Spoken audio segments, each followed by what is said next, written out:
03:17 a.m. Taiwan Strait. An air defense console flags multiple PLA aircraft crossing a familiar line. Again, this time they don't turn back. Electronic support signatures follow. Jammers activate. Fighters tighten spacing to combat formation. No missiles are armed, no shots are fired, but every system on both sides shifts from monitoring to readiness. This is not an accident. This is not a drill. How many crossings does it take before a routine patrol becomes a deliberate escalation? At what point does restraint stop being stability and start becoming vulnerability? China is not testing Taiwan's defenses tonight. It is testing decision time. And what happens next proves how quickly pressure can turn into something far more dangerous. The Taiwan Strait has never been a quiet body of water, but for decades it functioned as a buffer, political, military, and psychological. That buffer is eroding. Beijing's position has remained consistent in language but not in method. Taiwan is framed as a core national interest, non-negotiable and unresolved. What has changed is how pressure is applied. Instead of relying solely on rhetoric or large, infrequent exercises, China now favors constant presence air patrols, naval transits, electronic surveillance, and joint operations that blur the line between training and coercion. This shift matters. In the past, escalation was visible and episodic, a major exercise, a missile test, a public announcement. Each action created diplomatic space-time to react, clarify, de-escalate.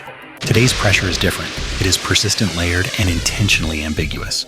PLA aircraft cross median lines once treated as informal boundaries. Naval task groups operate closer, longer, and in mixed formations. Electronic warfare assets appear alongside fighters not as support, but as signals. None of these actions alone trigger a crisis.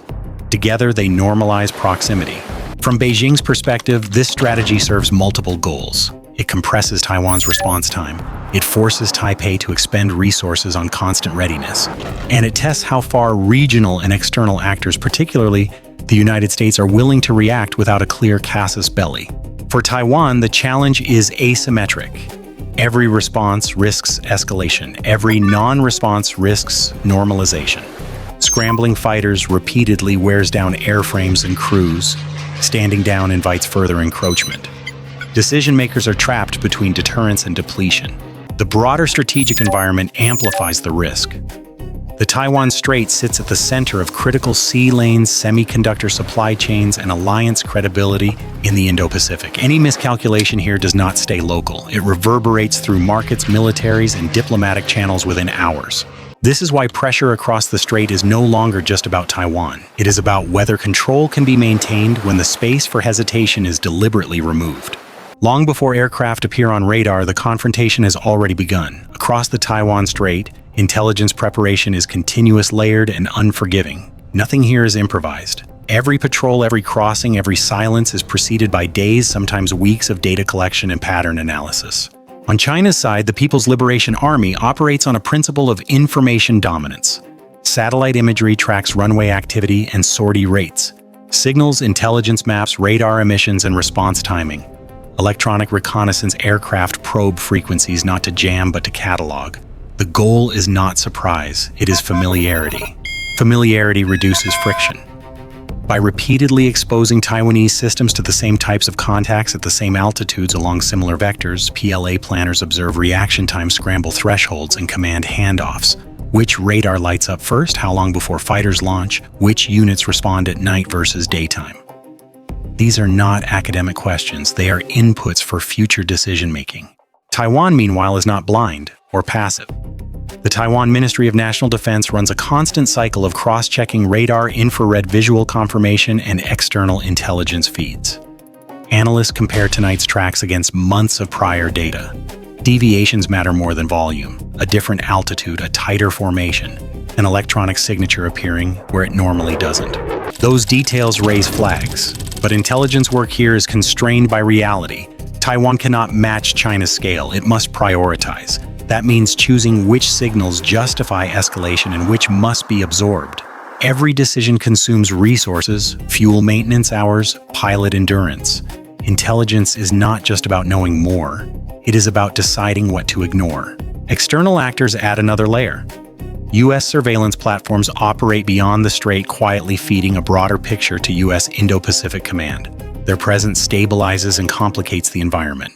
While they provide early warning and strategic context, they also influence Beijing's calculus. Every Chinese move is made with an awareness of who else is watching. This creates a dangerous compression. Everyone sees more, everyone knows more, and yet decision windows shrink. When intelligence becomes real-time and visibility as constant, misreading intent becomes easier, not harder. The margin between monitoring and reacting narrows to minutes. And once that margin disappears, events begin to move faster than analysis can keep up. The first shift is subtle. PLA aircraft do not surge forward all at once. They arrive in layers. Fighters at medium altitude support aircraft holding back, electronic warfare platforms just far enough to avoid provocation, close enough to matter. On the surface, naval units adjust course by degrees, not miles, tightening the geometry of the operating area. From Taiwan's perspective, this is the most dangerous phase. Not because anything has gone wrong, but because nothing has. Air defense operators track formations approaching the median line. Some cross it, others parallel it. A few deliberately hover near response thresholds, forcing controllers to decide whether this is pattern repetition or pattern change. Scrambling too early wastes resources. Waiting too long risks losing initiative. Fighters launch. Engines climb through low cloud. Pilots receive vectors stripped to essentials altitude-bearing distance. Radios stay disciplined. No taunts. No unnecessary chatter. Professionalism replaces bravado. Everyone understands the rule set, even as those rules are being tested. In the air, distances compress quickly. 10 nautical miles. 8. 5. Visual contact becomes possible. Aircraft maneuver not aggressively but assertively. Wings rock, headings adjust, formation spacing tightens, signaling readiness without overt threat. Below the sea tells a similar story. PLA naval vessels operate on converging tracks that appear routine in isolation. Together they begin to define space, not a blockade, not an encirclement, a demonstration of presence. Taiwanese ships respond by maintaining distance while refusing to vacate operating zones. Courses are recalculated constantly to avoid collision while preserving posture. Then the invisible layer asserts itself. Electronic systems light up. Not full spectrum jamming, but selective interference. Brief signal degradation. Momentary drops in data fidelity. Enough to remind everyone that the electromagnetic domain is active, contested, and fragile. Crews adjust frequencies. Backup channels engage. Logs record anomalies that will be analyzed later. No one fires, yet every participant knows this phase is not about combat. It is about conditioning, about training muscles and minds to accept proximity as normal, about learning how close is too close and who blinks first. One maneuver draws attention.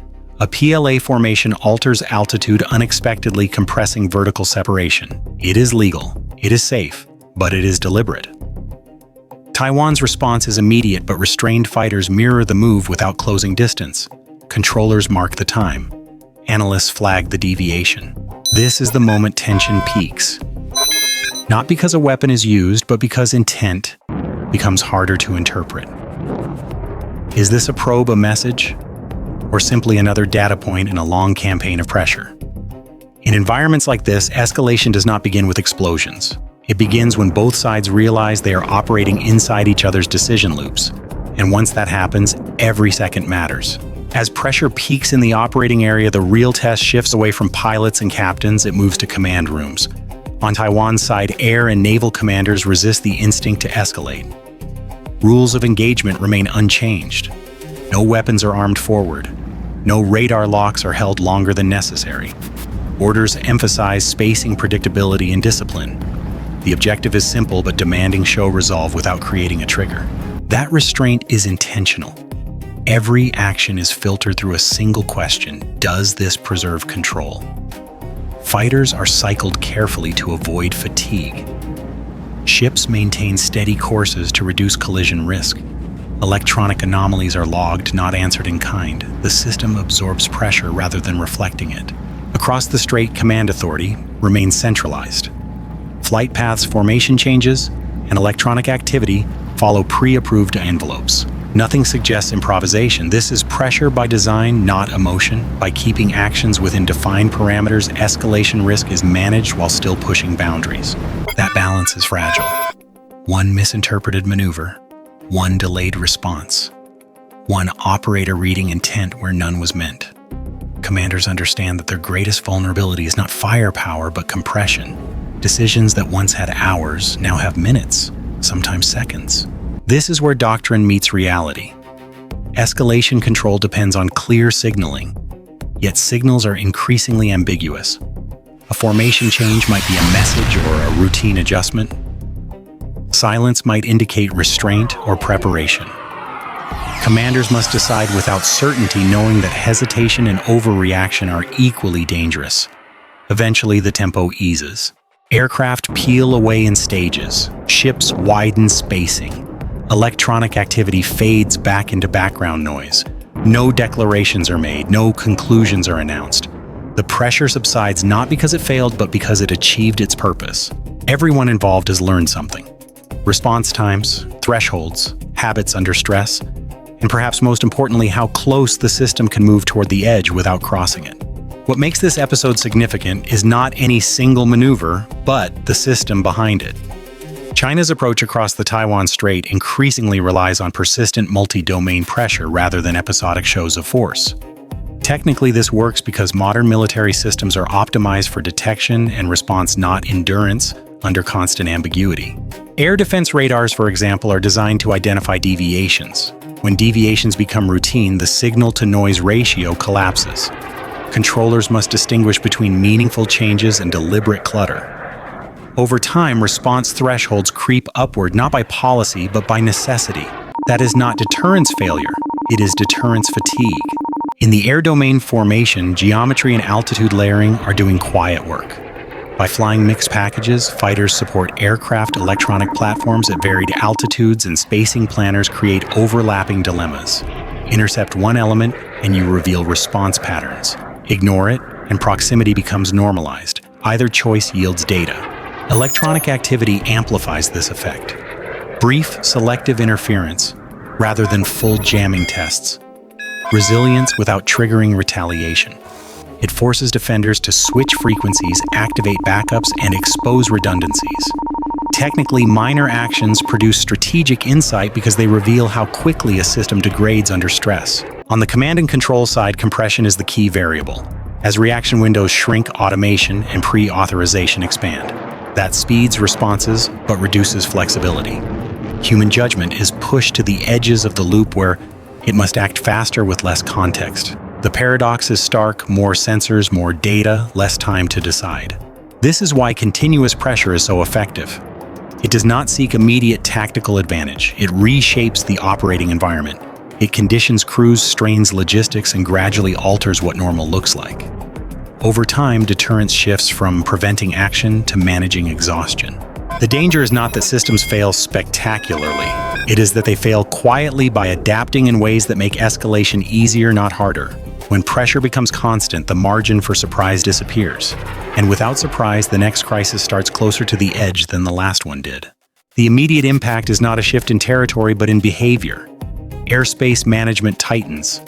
Maritime traffic adjusts routes. Insurance risk models quietly update. None of this requires a press conference. Markets and operators respond to perceived risk faster than governments ever could. When pressure becomes routine, uncertainty is priced in. For Taiwan, the cost curve steepens. Sustained readiness consumes airframe, life pilot, endurance, and maintenance capacity. Even without combat, the strain accumulates. Every sortie flown to assert presence is a sortie not available later. Deterrence begins to compete with sustainability. Regionally, the message travels. Allies and partners watch how thresholds move and how responses scale. The lesson is not about strength alone, but about endurance under ambiguity. If pressure can be applied continuously without triggering consequences, similar tactics become attractive elsewhere. Precedent matters. Strategically, this recalibrates deterrence. Traditional deterrence relies on clear red lines and decisive responses. Persistent pressure blurs both. Actions remain below the threshold of war while steadily narrowing maneuver space. The result is a security environment where escalation risk rises not because someone crosses a line, but because the line dissolves. Politically, narratives harden without formal commitments. Domestic audiences hear reassurance. Diplomatic channels emphasize restraint. Behind the scenes, crisis management mechanisms activate more frequently, not less. Hotlines are tested, back channels reopen, stability is maintained, but at a higher baseline of tension. The most consequential effect is psychological. Commanders stop asking whether a move is escalatory. They start asking whether not responding sets a precedent. Once that question dominates, the system has already shifted. Pressure no longer seeks resolution, it seeks normalization. And normalization is what makes the next crisis arrive faster, closer, and harder to control.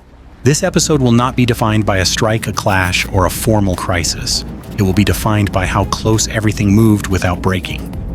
Across the Taiwan Strait, what unfolded was not a failure of deterrence, but its evolution. Pressure replaced provocation, persistence replaced spectacle. Control was tested not through firepower, but through endurance, discipline, and decision-making under compression. No commander lost control, no system malfunctioned. Yet the margin for error narrowed. Every flight, every patrol, every electronic signal operated inside tighter windows than before. Decisions that once allowed time for consultation now demanded immediate judgment. In that environment, escalation does not require intent, only misinterpretation. The lesson is uncomfortable. Modern military competition is no longer about crossing red lines. It is about erasing them slowly, about turning exceptional actions into routine behavior, about forcing opponents to choose between constant response and gradual acceptance. This is why the most dangerous moments in future conflicts may not look dramatic at all. They may look professional, controlled, calm, until suddenly they aren't. As pressure becomes normalized, stability depends less on superior capabilities and more on restraint, communication, and the willingness to pause when every operational instinct says to push forward. Because the greatest risk is not when someone decides to start a war. It is when everyone believes they are still preventing one. Bye for now.